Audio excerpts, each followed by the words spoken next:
to this panel about for what is crypto good.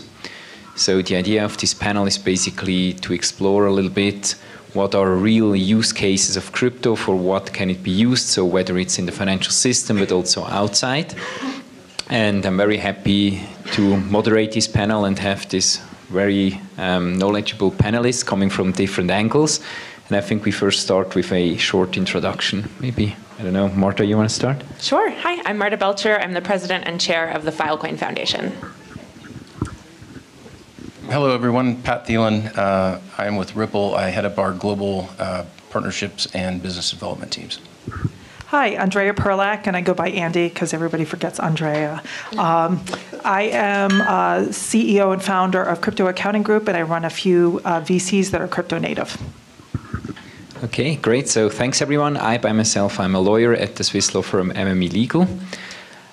So yeah, let's dive into the topic. So crypto has become, or has a lot of global attention now. As we've seen, it's everywhere in the news. I mean, Bitcoin went up to 100K, and we have also seen other coins rising, and people everywhere talk about crypto, even people that have nothing to do with crypto. But of course, currently it's still a lot of volatility and speculation. I mean, we have seen the last couple of days or 2 days what happens even with a future president's coin and his wife's coin. The question is whether this is really adoption of crypto. I mean, I'm very critical on that. But of course, I'm interested in what the panelists think about. Marta, you want to start? Well, I think there's definitely a lot of volatility in this space, and of course, there's a lot of speculation. That doesn't mean that there isn't a lot else going on underneath the surface, and I think there's a lot of really exciting use cases that are actually real. That many members of GBBC, including Filecoin, are doing a great job talking about. So I'm really excited to be here to talk about what crypto is good for beyond the speculation, which certainly also exists.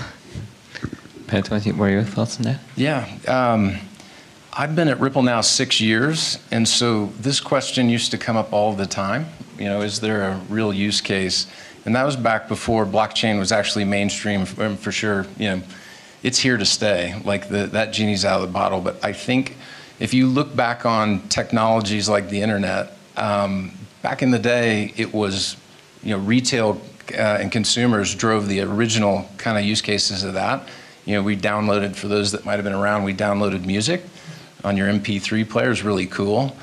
I don't think they probably thought that was going to be where 20% of e-commerce, would be done now online. So point is, the technology is there, it's being embraced, it is volatile, there is a lot of speculation, but in the here and now, there are many really great use cases that I think we're going to talk about today. So I think the speculation was there, that's good, and now it's on to utility.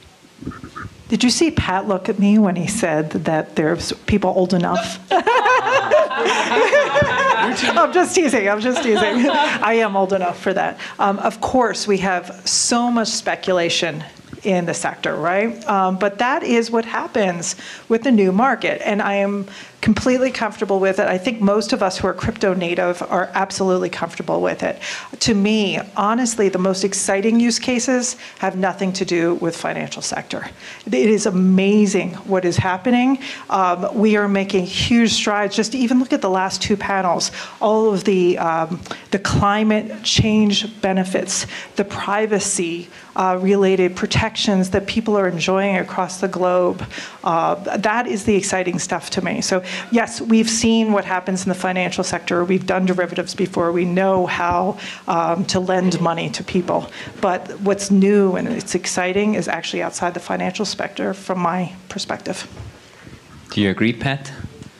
Well, we deal exclusively with financial services, and so I think there are exciting use cases. But if you look at so in 2016, Ripple, which has been in business for 12 years, said we were going to pick on one pain point, and that was cross-border payments. I'm a legacy banker. I've been doing this for 3 decades, and that is a pain point with a ton of friction. And it's hard to build a payment network. So after years of doing it, and it really kind of went into several different iterations because the world wasn't ready for crypto, So you build a better mousetrap, the technology works, you get some of the core components like liquidity, on and off ramps, things that are very difficult, and then you're actually able to embrace the technology. And in financial services, you know, you're dealing with batch systems, you're dealing with systems that were created way before the internet, about the time before we were born, and so it's just not fit for purpose. And so if you look at that and you think through you know, right now, and I know we'll talk about this as well, it's not about the technology, it's about how it fits within the framework and the construct. So what started as cross-border payment has taken off and exploded, and we'll get into all kinds of different use cases in and around traditional finance, getting into decentralized finance. But, I mean, my question is a bit, of course, we see that there are solutions on Web3 base for cross-border payments, and they also seem to work, but what does it need actually that everyone is just walking around also here on the street and is saying, I mean, for me, it's like native using blockchain. And I'm still struggling a bit with that, because as long as there are old-fashioned payment solutions where I don't know what's happening in the background, but at least I can pay immediately in a store, why should I use blockchain? 3 reasons, and I think that's what the technology brings. And as you put compliance into it, blockchain allows for speed, and we are in a 24/7 world that is built on the internet. It allows transparency, and if you're in traditional banking, there is a lot of walled gardens, and there's a lot of friction around that. And then the third thing is you have the ability to have inclusion and access in a way that if you've ever been de-risked by a bank, it's crushing, or if you don't have financial inclusion, it can be, again, crushing. So I think those are the 3 things that technology provides. Easy to say, hard to do, because in each jurisdiction you have to have the compliance, the regulations, and the right kind of construct where each one of those regulatory bodies embraces it. We've struggled with that in some places, including the U.S. As of today, we'll probably see some change in that. We'll leave that for 2025, but I think the time is now, and we have a product. Our payments product has moved about $70 billion now within the last 5 years, about 35 million transactions. So again, when I used to sit up here, we were speculating. This is real. Mm-hmm. Marta, what are your thoughts on that? I mean, you on Filecoin, you decided to go with your own utility token, which is basically creating a full ecosystem. So you could also make the claim that no other payment systems are needed anymore. Yeah, so I would say 2 things to add to that, and I agree with all of the points you made. 2 things I would add. The first is, I think, sitting in Switzerland or the United States, I think it's really easy to take for granted that, our sort of financial institutions and government-backed currency is, pretty stable. And when you talk to someone who's from an area of the world where they've experienced hyperinflation or a lot of government instability, it's much easier to explain to them why you would want cryptocurrency. There was someone who I was talking to once who was telling a story about literally running through the grocery store because by the time you got to the front, the prices would be different if you were like 10 minutes later. And so someone like that, they just get it immediately. Of course, they want to have a currency that is not tied to an unstable government, right? So I'd say that's one thing to add to that. The second and more important thing to add to that is what cryptocurrency allows you to do, and this is the point about Filecoin, is it allows you to program your money. So it allows you to write computer programs where you can automatically transfer extremely small amounts of money across the globe instantly and automatically in a way that you just can't do with traditional financial rails, where you're talking about using, like, on the back end, what's actually happening is like 1960s automated clearinghouse technology, right?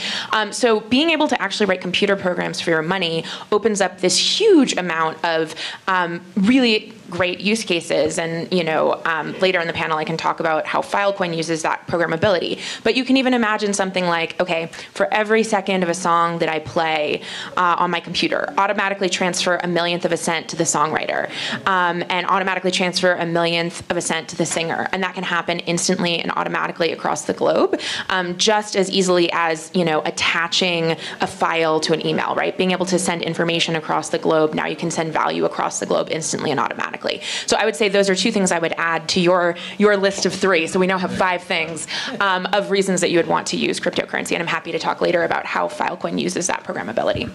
And if I may add something, I ran the derivative and bond portfolio at the World Bank during the financial crisis. And I can attest to the fact that the system that we still have in place has so many intermediaries and is so complicated that it's extraordinarily difficult to get right. If we use blockchain correctly, it's a monumental leap forward for our society, not only in terms of cost, transparency. There's a myriad of reasons that we actually do need blockchain tech for payment processing and other financial services. I mean, I agree. The disintermediation is, I think, something which is key for the whole financial market, and we have seen that if there is too much trust in intermediaries, this can be a risk. But on the other hand, I mean, if we're looking at developments in the market, we also see like stablecoins. I mean, Ripple also has a stablecoin, but still there it's pegged to national currency. And my question is a bit, does that make sense, or is it not possible to create in any other way stability? Because I don't know exactly how your coin is working, but in most cases the US dollars are with an intermediary again, and there can also be a risk if the intermediary goes bankrupt. Yeah, I think the number one thing you have to have is trust. I mean, that's financial services is around trust. And so, you know, we've just launched our stablecoin, and we did it right for really a few reasons. One, we wanted to make sure it was compliant. In other words, once you have access to the coin, there's no reason why it might not be good at some point. The second, of course, is the ability to actually understand what assets, you know, high quality liquid assets are behind it. And those are the things where if you have the ability to go out and do attestations on a monthly basis, it's there, you can see it. And so those are kind of given. You have to have those. But I think it's also, you know, the ability to have, and you kind of brought a few of these up. If you're in a country like Latin America, Argentina, or if you're in Zimbabwe or Nigeria, like you've got hyperinflation, it's wealth preservation. And so if you don't have access to a bank account, you have the ability to grab it, it's on chain, and you can keep that. As long as at some point you can off-ramp that and buy foods or goods and services, then it is a stable. You know, today, US dollar is, you know, still the, you know, trade currency, and it's you know, flight to kind of safety there. So that's the approach. I think if you have both the trust and you have the access and the ability to leverage and use it, it ends up, you know, serving the need. And I think, by the way, you can talk about those unserved. If you go up market a little bit, that same thing translates into small, medium-sized enterprises across the globe. Suddenly, businesses also have access to do, in the last panel they were talking about supply chain, trade finance. It's easy if you're a large institution. It's hard if you're not. And if you get access to these stable coins, crypto is very fast, it's very efficient, it's very transparent, but it's volatile. And so how do you have an easy mechanism to transition that into a stable coin? You know, that is what's playing out. And it's kind of the proof is in the pudding. You know, there's $200 billion of market cap around, you know, this stable coin asset. And, you know, all indications say that's going to be, you know, tenfold over the next kind of 3 years. So. There you go. But I mean, today a lot of stablecoins. I mean, especially, I mean, of course, USDT is one of the most well-known, and people always say they are the successful one because they're not used by retail; they are used by asset managers and other institutions that are shifting funds around with exchanges. And Marta, I would be interested in. I mean, with Filecoin, basically, you mentioned before you have programmable money, so you're not using a stablecoin and people use your token to interact with the network, which is kind of the utility. And I'm interested in to understand the decision to do that and whether you think also a stablecoin in the future could make sense for Filecoin. Yeah, absolutely. So to simplify a little bit, the way that Filecoin works is, you know, I talked about the programming your money, and with Filecoin, we are allowing people to effectively rent out the extra computers hardware space that they have on their hardware, and allow other people to store their files, sort of chopped up and encrypted, on other people's computer hardware. So you can think of it like Airbnb for file storage, right? So in other words, people are renting out their extra unused storage space to people who are storing their files on their hardware. And the reason that you need cryptocurrency for that is it allows us to basically write a computer program that says, okay, go and check whether my files are still being stored on this other person's hardware. Are they still being stored there? Yes, great. Automatically transfer so much, so and so much cryptocurrency, right? And so being able to program your money really enables you to do file storage in a way that's verifiable, where you know that your files are being stored over time. It also allows you to have a collateral system where basically in order to store someone's files, you put up a certain amount of cryptocurrency. If you stop storing their files, you lose that collateral automatically. So being able to program your money lets you do this thing that otherwise would require a central intermediary to be doing that. And this might sound like a little bit of a niche use case, but for us it's really important because we see it as the foundational element of the sort of the next generation of the web. And the reason for that is today, if you're on the internet and you go to a website, almost always it's actually being stored by only one of three companies: Microsoft, Amazon, or Google. So the actual files being stored on a server by one of those three companies.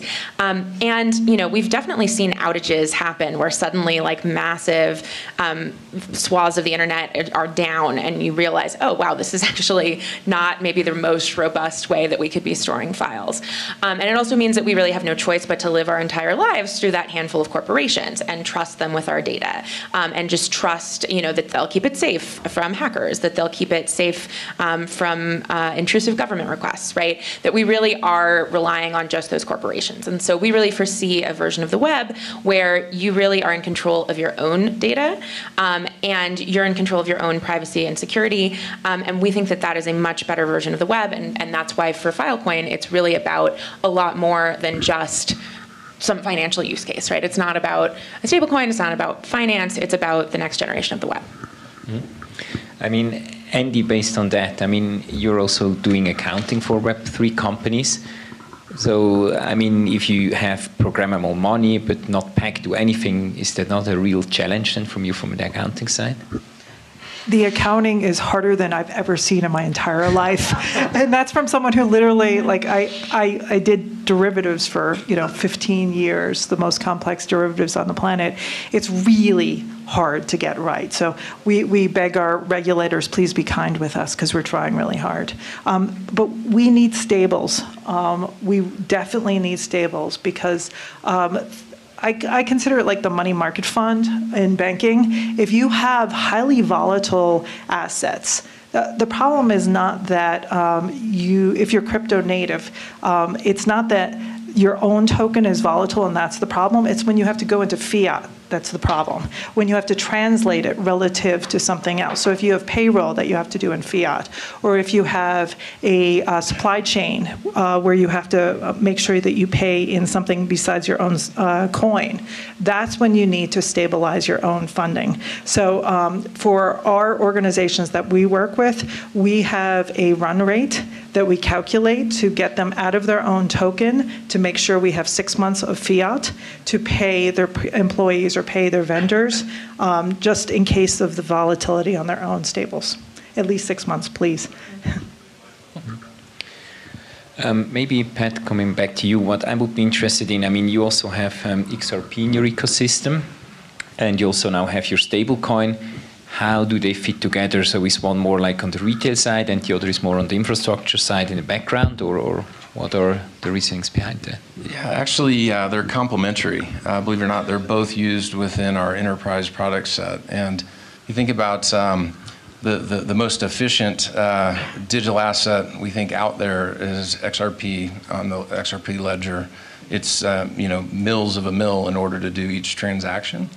And it's 3 seconds. The chain has been going for 12 years. It's never gone down. 4 million blocks. So it's it's battle tested. It's industrial strength. That said, there's a couple of issues in today's ecosystem. Some financial institutions can't hold digital assets, and if they were to hold the digital assets, there can be, capital requirements that make it punitive, and it's volatile. So what we have is the ability to leverage both XRP within our solution and stable coins. We've used stable coins in our solution long before we launched our own. In fact, that's one of the reasons why we did it, because our clients were saying, why don't you guys have this stable coin? And then we have other use cases we'd like to use it for, kind of like you were saying there, Andy.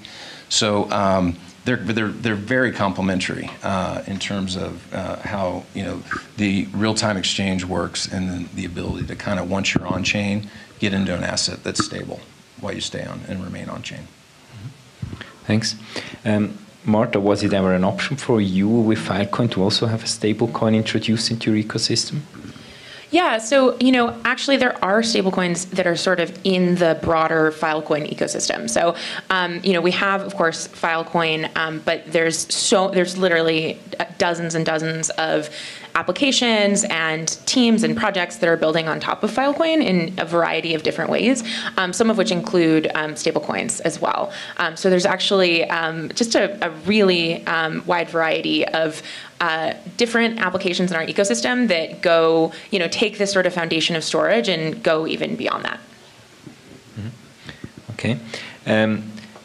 What I'm interested in is, so basically, when you with Filecoin, so when you would have a stable coin on your system, would you rather prefer to go for a private one, so for example like Ripple has or USDT, or would you prefer to have a central bank issued stable coin?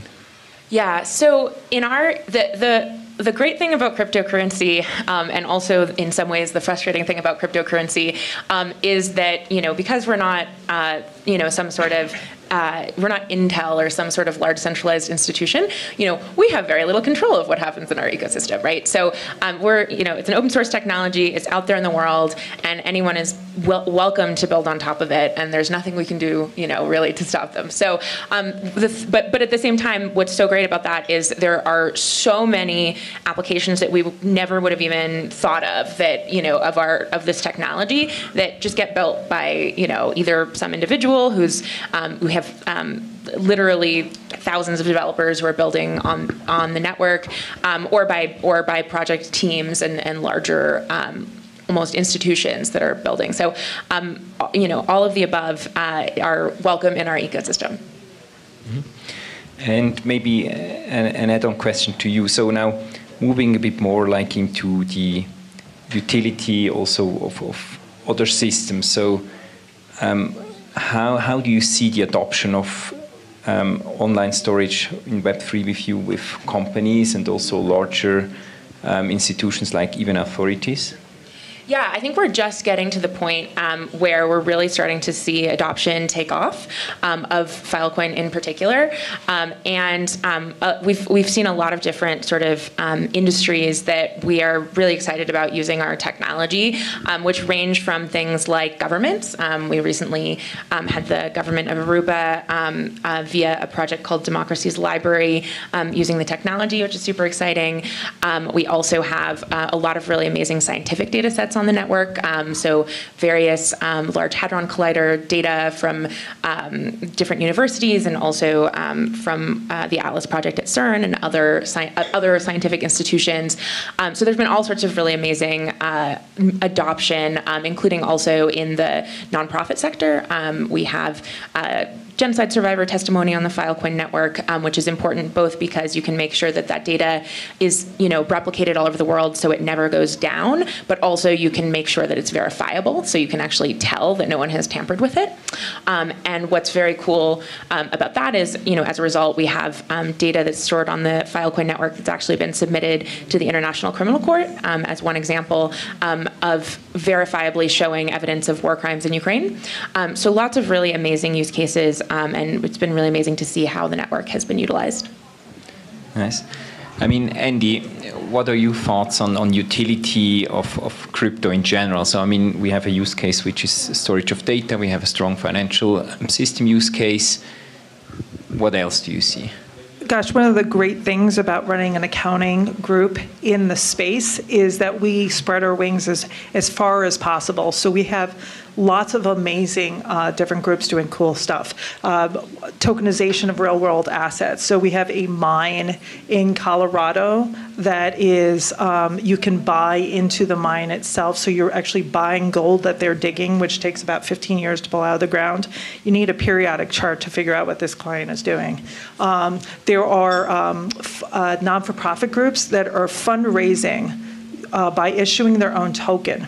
So a cancer organization, a leading cancer organization, if you want to become part of the entity, be part of the organization, driving it and going where you feel is important to you, you can buy into this token, and then that value of the token can go up. So it's not only just philanthropic, it's also an investment. I think that's an amazing way of raising funds. Some privacy tokens. So we have a group in Nigeria that has a privacy token that's specific to payroll. So some folks were getting assaulted after their payroll would come through. They get a big bonus. But now they're using this privacy token, and people no longer know how much money is transferred to them through this privacy token. There's so many real-world ways of using crypto. It's amazing. And really what we just need is some good regulation across the globe to make sure that this stays in place and we utilize it and can be honest about it and get rid of the bad guys so that we can all continue to build beautiful things.